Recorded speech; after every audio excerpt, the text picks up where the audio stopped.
हमने 4th chapter को study किया था और 4th चैप्टर को जैसा कि आप लोगों ने पढ़ा वो बहुत ज़्यादा लेंथी और बहुत ज़्यादा डीपली पढ़ने वाला नहीं है, तो इसलिए हम आज चैप्टर नंबर 5 को भी साथ ही स्टडी करेंगे, दैट इज सर्कुलर मोशन। तो सर्कुलर मोशन क्या होती है? तो motion of a body on a circular path is called circular motion. तो जैसे हमने लीनियर मोशन के अंदर वेलोसिटी, फोर्स, एक्सेलरेशन और ये सारी चीज़ें डिफाइन की थी, अब हम इन सारी चीज़ों को डिफाइन करेंगे on the basis of circular motion. तो सबसे पहले जो है ना हम लोग डिस्कस करेंगे एंगुलर मोशन। तो पहले जो हमने स्टडी किया था वो यहाँ पर लिखा हुआ है रेक्टिलिनियर मोशन। रेक्टिलिनियर मोशन के बारे में आपको पता होना चाहिए कौन सी मोशन होती है। Motion on a straight line is called rectilinear motion. उसके बाद है आज हमने जो पढ़ना है सर्कुलर पाथ के ऊपर angular displacement, angular velocity, in angular acceleration up to सोन सब कुछ तैयार करना है। जैसे कि एक बॉडी यहाँ पर फिगर के अंदर दिखाया हुआ है कि पॉइंट पी पे है, पॉइंट पी से रोटेट करती है, ठीक है। जब वो सर्कुलर पाथ में मूव करती है तो वो P1 से P2 की तरफ मूव करती है। तो जो एंगल सेंटर पे बनता है उसको हम एंगुलर डिस्प्लेसमेंट कहते हैं। The angle subtended at the centre of the circle क्या कहलाता है? एंगुलर डिस्प्लेसमेंट, ठीक है। हम इसको इसी तरह से डिफाइन करते हैं, डेल्टा थीटा के साथ इसको लिखते हैं। इसकी सिर्फ ये आप लोगों ने ये जो चीज़ लिखी हुई है, ये जिसको मैंने अंडरलाइन किया है, ये याद करनी है। और उसके अलावा ये आपको पता होना चाहिए ये वेक्टर क्वांटिटी है और उसके बाद उसको ये जो इसके अंदर है, बस यही आपने बाकी रीड आउट जस्ट कर लीजिएगा। लेकिन आप लोगों को पता सिर्फ इन दोनों चीज़ों के बारे में जो हाईलाइट किए हुए हैं, ठीक है। उसके बाद इसका जो है ना वो आप लोगों को पता होना चाहिए इसका फार्मूला क्या है। Theta is equal to arc length divided by radius multiply by radian.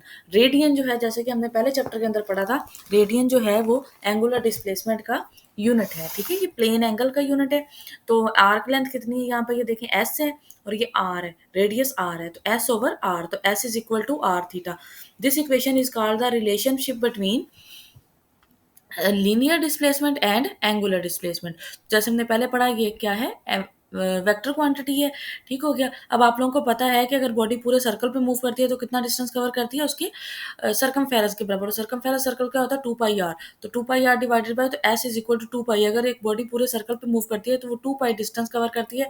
और इसके बारे में ये इस तरह क्वेश्चन आ सकता है कि अगर एक स्फेयर पे मूव कर रही है, अगर वो हेमी स्फेयर या हेमी सर्कल पे मूव करती है तो हम इसको डिवाइड कर देंगे 2 के साथ, तो पाई रेडियन जो है ना वो डिस्प्लेसमेंट कवर करेगी। और ये किसके बराबर होता है? 360 ओवर 2π। तो 57.31 रेडियन किसके बराबर होता है? 57.3 डिग्री। उसके बाद एंगुलर वेलोसिटी है, इसकी सिर्फ आप लोगों ने डेफिनेशन ही तैयार करनी है। Angular velocity is measured in radius पर सेकंड विच इज ऐसे यूनिट समवन। अच्छा, इसके डेफिनेशन तैयार करनी है, इसके यूनिट तैयार करना है। अच्छा, दूसरी चीज़ ये है कि इसके अंदर आप लोगों को डायमेंशन पता होनी चाहिए कि एंगुलर वेलोसिटी की डेफिनेशन डायमेंशन क्या होती है, एंगुलर एक्सेलरेशन की यहाँ पर मेंशन नहीं है, लेकिन जो साथ में इल्मी की बुक दी हुई है इसमें एमसीक्यूज के तौर पर आपको मेंशन की गई है कि इनकी डायमेंशन क्या क्या है। तो आप लोगों ने वहाँ से ये अच्छे तरीके से तैयार कर लेनी। सेम इसी तरह से एंगुलर एक्सेलरेशन को डीपली नहीं पढ़ना, सिर्फ इसका भी आपने।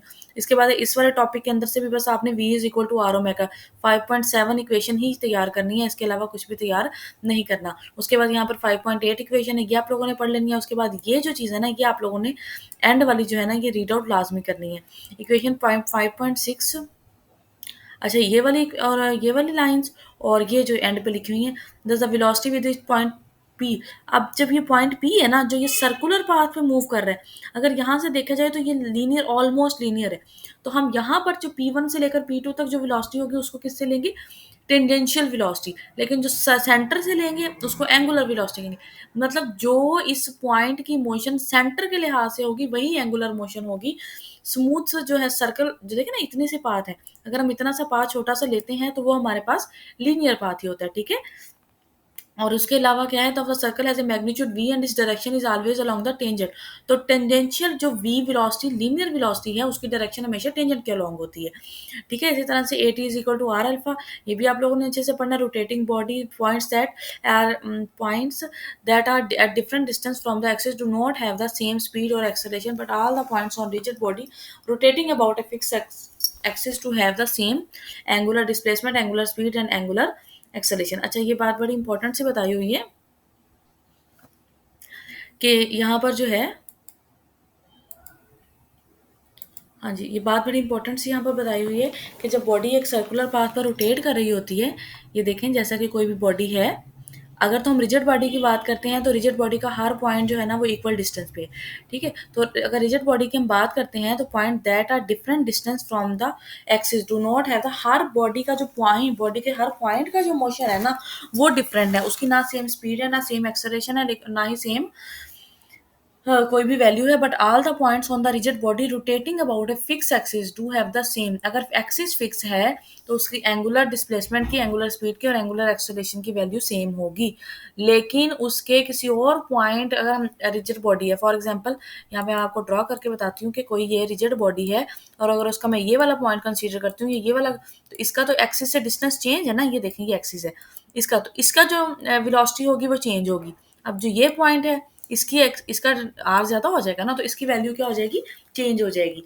मतलब कि रिजिड बॉडी के ऊपर डिफरेंट जो पॉइंट्स है ना that are different distance from the axis, axis से डिफरेंट डिस्टेंस में, कोई यहाँ पे है कोई वहाँ, ये सारे पॉइंट्स हैं तो सब डिफरेंट डिस्टेंस पे है ना, तो इन सब पॉइंट्स की वेलोसिटी और एक्सेलरेशन डिफरेंट होगा, लेकिन पूरी जो रिजिड बॉडी है उसका कंबाइंड जो इफेक्ट है वो सेम होगा, क्योंकि जो है इसका कंबाइंड इफेक्ट इस तरह से होता है कि हम वेक्टर सम लेते हैं ना तो वो सेम होता है। इक्वेशन ऑफ एंगुलर मोशन, तो जैसे हमने सिंपली स्टडी किया था, अब हमने उसको जो है ना एंगुलर मोशन के तौर पे जो है ना वो स्टडी एंगुलर, चले तो आज जैसे हमने लीनियर मोशन के अंदर इक्वेशन ऑफ मोशंस पढ़ी थी, इसी तरह से एंगुलर मोशन के अंदर भी जो है ना इक्वेशन ऑफ मोशन सेम होंगी, लेकिन हमने यहाँ पर क्या करना है, लीनियर वेरिएबल्स को चेंज कर देना है एंगुलर वेरिएबल्स के साथ। ये आप लोगों ने रीड आउट कर लेनी है। उसके बाद सेंट्रीपिटल फोर्स है, इसकी भी सिर्फ आप लोगों ने डेफिनेशन तैयार करनी है, और इसके अलावा आप लोगों को पता होना चाहिए कि सेंट्रीपिटल फोर्स जो है इसकी जो है हमेशा डायरेक्शन सेंटर की तरफ होती है।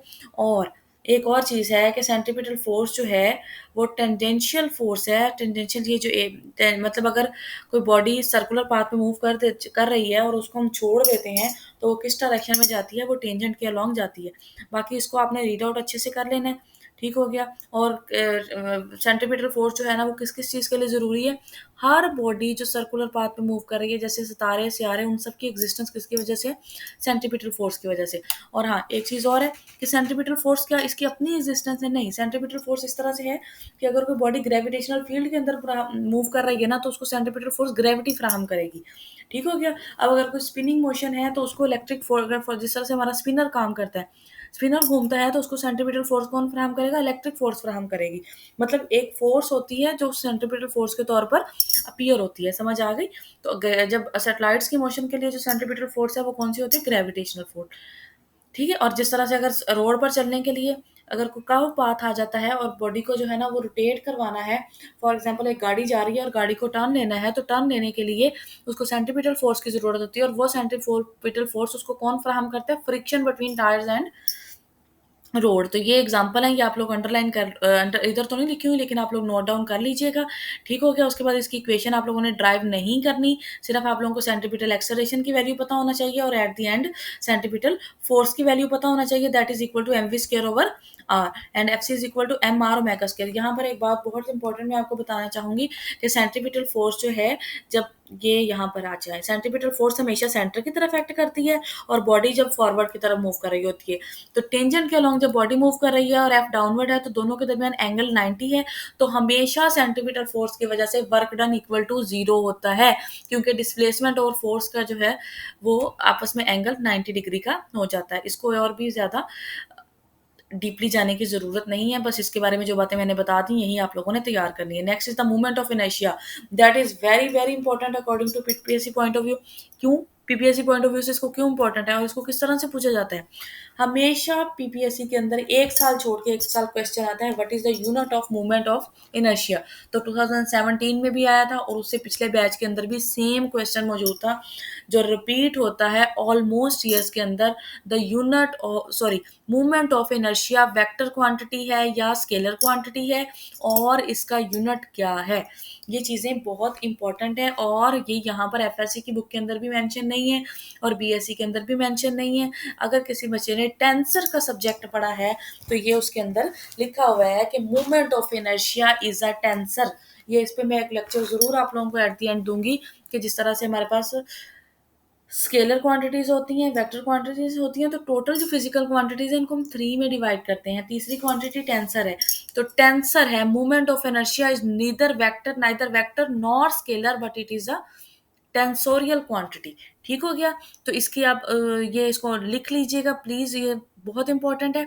F is equal to M A है और ये किसके बराबर होता है, ये इसको सिंप्लीफाई किया हुआ है, इसको यहाँ पर से पढ़ते हैं। हाँ जी, Newton second law of motion को पहले लिखा हुआ है F is equal to M a, उसके बाद in doing all the forces causes the message to rotate about O since tangential acceleration a is related to angular acceleration by the equation. तो ये लिखा हुआ है, यहाँ पर हमने सिर्फ ए की वैल्यू पुट की है। अब इक्वेशन को दोनों साइड से मल्टीप्लाई कर देंगे आर एफ से, तो एक तरफ आ जाएगा torque, torque is equal to R F, और दूसरी तरफ क्या आ जाएगा M R square alpha.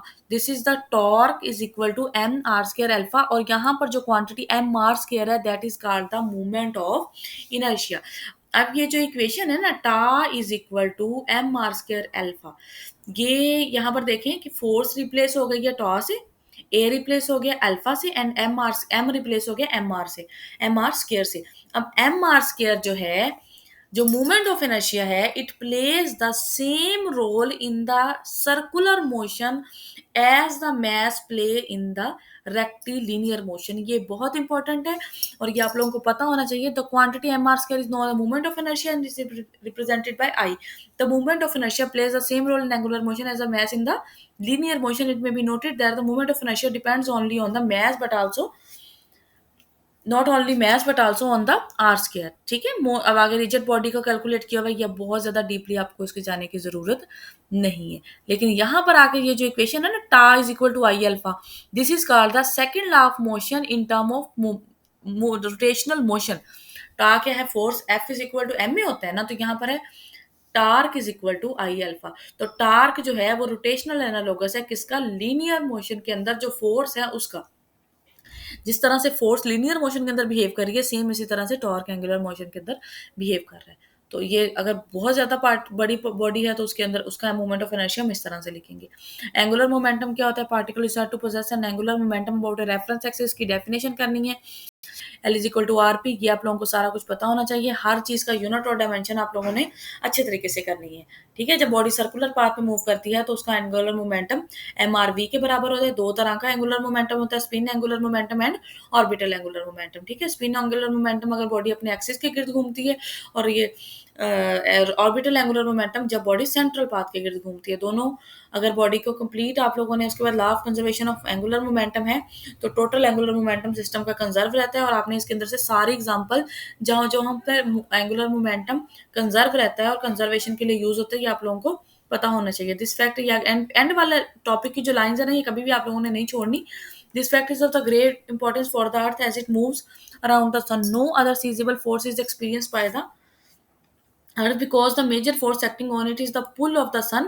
The Earth's axis of rotation therefore remain fixed in one direction with reference to the universe around. मतलब अर्थ जो है उसका सेंटर ऑफ एक्सिस कौन सा है, जो सूरज है, और सूरज के गिर्द वो घूमती है। ठीक है, तो ये कभी भी चेंज नहीं होता, इसलिए उसका एंगुलर मोमेंटम भी क्या रहता है, कंजर्व रहता है। नेक्स्ट है रोटेशनल काइनेटिक एनर्जी। नेक्स्ट जो है हमारे पास रोटेशनल काइनेटिक एनर्जी है। तो जिस तरह से मैंने बताया ना आपको जैसे शुरू में कि हमने सारी क्वांटिटी जो लीनियर मोशन के अंदर पड़ी है, हमने उनको एंगुलर में ट्रांसफर करना है। तो हमें पता है कि 1/2 एम वी स्क्वायर होता है। हम वी की जगह पे ओमेगा स्क्वायर पुट करेंगे, तो ये जो पहले M I R I square किसके बराबर हो जाएगा, आई। तो काइनेटिक एनर्जी किसके बराबर हो जाएगी, 1/2 आई ओमेगा स्क्वायर। ठीक है, तो ये आप लोगों ने एज इट इज इसको याद कर लेना है।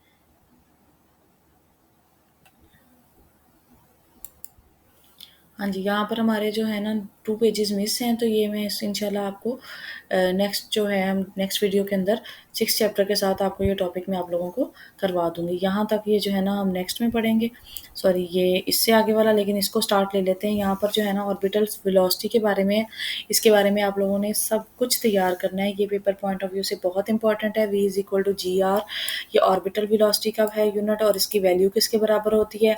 और इसके अलावा इसका ये जो टाइम पीरियड है, इसके अलावा यहाँ पर जो लिखा हुआ है in how satellite in the circular orbit appreciable distance as above the Earth's surface, we must take into account the experimental fact that the gravitational acceleration decreases inversely as the square of the distance from the center of the अच्छा, तो जैसे-जैसे हम दूर जाते हैं तो gravitational acceleration square of the distance के साथ इंक्रीज़ करता है अगर हाइट ज़्यादा हो जाती है, ठीक है? The higher satellite the slower will be the required speed and longer it will be to take to complete the one revolution around the earth. ये जो था ये अर्थ के करीब-करीब था, मतलब जब सेंटर मतलब अर्थ के बहुत ज़्यादा दूर नहीं था। अगर अर्थ से बहुत ज़्यादा दूर चला जाता है, हाइट ज़्यादा हो जाती है, तो स्पीड कम हो जाती है और ज़्यादा टाइम लेता है वो एक रेवोल्यूशन को कंप्लीट करने के लिए। उसके बाद ये जीपीएस सिस्टम है close orbiting satellite in the height of about 400 kilometre 24 such satellite. इसके अंदर बहुत सारे एमसीक्यूज हैं, ये सारे पेपर पॉइंट ऑफ व्यू से बहुत इंपॉर्टेंट है। और भी एक दफ़ा पेपर में पूछा गया था हाउ मैनी जीपीएस सिस्टम, ये 24 वाला जो है ना, ये पेपर में आया हुआ है, ठीक है? उसके बाद रियल एंड अपेरेंट वेट, इसको आप लोगों ने अच्छे तरीके से रीड आउट करना है। इसमें अगर जो है ना लिफ्ट ऊपर को जा रही है, नीचे को जा रही है, किस तरह से जो है बिहेव कर रहा है, ये सारा आप लोगों ने यहाँ से तैयार कर लेना है। और फ्री फॉल मोशन भी आप लोगों को पता होना चाहिए कि किस तरह से जो है उसके अंदर अपेरेंट वेट 0 होता है, ठीक है? Weightlessness and gravity free system, इसको बस रीड आउट कर लीजिएगा, इसको बहुत ज़्यादा गहराई से पढ़ने की ज़रूरत नहीं है। ऑर्बिटल वेलोसिटी इंपॉर्टेंट टॉपिक है, इसकी ये वैल्यू आप लोगों को पता होनी चाहिए, इसको किस तरह से निकालते हैं, ये सब चीज़ें आप लोगों को करना आने चाहिए, ठीक हो गया? उसके बाद है आर्टिफिशियल ग्रेविटी, इसको भी बहुत ज़्यादा डीपली पढ़ने की ज़रूरत नहीं है, सिर्फ आपको इसकी फ्रीक्वेंसी के बारे में पता होना चाहिए, ये भी पेपर में पूछा गया था। उसके बाद एक geostationary orbit, how many geostationary orbits are working, तो ये जितने हैं यहाँ पर इसकी तादाद लिखी हुई है, 4 कितने कवरेज पे करते हैं, 1 2 3 4, तो 4 हैं और कितने लॉन्गिट्यूड में हैं। इसके अंदर से बहुत सारे एमसीक्यूज जो है ना पेपर में आते हैं। और इसके अलावा ये जो है ना, ये पेपर में पेपर आया हुआ है लास्ट टाइम के, कि आर जो है ना वो टी को डबल कर दें या 3 टाइम्स कर दें, 4 टाइम्स कर दें, तो किसके ऊपर टी को इतना कर दें तो आर के ऊपर क्या फ़र्क पड़ेगा। तो ये जो इक्वेशन है ये बहुत इंपॉर्टेंट है। आप लोगों ने डेरिवेशन को तो ज़्यादा डीपली नहीं पढ़ना, लेकिन आप लोगों ने इसको अच्छे तरीके से तैयार करना है। अच्छा, उसके बाद जियो स्टेशनरी ऑर्बिट्स को जियो स्टेशनरी क्यों कहते हैं, क्योंकि इनका टाइम पीरियड कितना होता है, ज़मीन के रोटेशन के बराबर मूव करते हैं, इसलिए इनका टाइम पीरियड कितना होता है, 24 आवर्स ही होता है, ठीक है? ये चीज़ें आप लोगों ने तैयार करनी है, वेयर इज़ द, और इसके अलावा ये the height above the equator comes to be 3600 satellite is the height is always straight directly above the particular position. तो 3 GPS system geostationary satellite से, सॉरी 4 नहीं है 3 हैं, जो कि पूरी अर्थ को कवर किया हुआ है। ये वाला जो टॉपिक है कम्युनिकेशन सैटेलाइट्स बहुत इंपॉर्टेंट है, इसकी हर line paper point of view से आप लोगों ने तैयार करनी है, स्पेशली ये 120 का एंगल। और यहाँ पर ये जो इंटरसेट 4 जो है इसके बारे में जितनी इन्फॉर्मेशन दी हुई है ये आप लोगों ने अच्छे से तैयार कर लेनी है। नेक्स्ट जो है Newton's and Einstein view of gravitation, इसको जस्ट रीड आउट करना है। ये कंसेप्चुअल है, काफ़ी ज़्यादा डीप है, लेकिन इसको आपने बहुत ज़्यादा डीपली नहीं पढ़ना। बाकी इसके शॉर्ट क्वेश्चंस आ जाते हैं, ये भी रीड आउट कर लीजिएगा। और इसके जो है ना न्यूमेरिकल भी करने की ज़रूरत नहीं है। लेकिन इसके अलावा जो 2 टॉपिक रह गए हैं वो इंशाल्लाह कल चैप्टर नंबर 6 के साथ हम लोग स्टडी कर लेंगे। थैंक यू, अल्लाह हाफ़िज़।